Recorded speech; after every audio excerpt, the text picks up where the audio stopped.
നേരത്തെ വട്ടപ്പാട്ട് മത്സരത്തിൻ്റെ റിസൾട്ടിൽ കാര്യങ്ങളൊക്കെ അവതരിപ്പിച്ചു.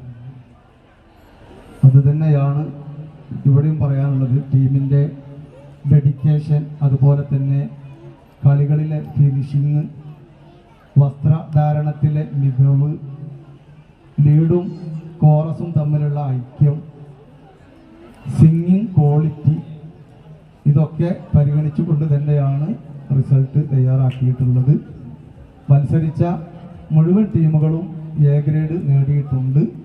അതിൽ ജില്ലാ സ്ഥാനത്തേക്ക് യോഗ്യത നേടിയിരിക്കുന്നത് കോഡ് നമ്പർ 41 വിജയിയായി പ്രഖ്യാപിച്ചിരിക്കുന്നു. എല്ലാവർക്കും സന്തോഷം.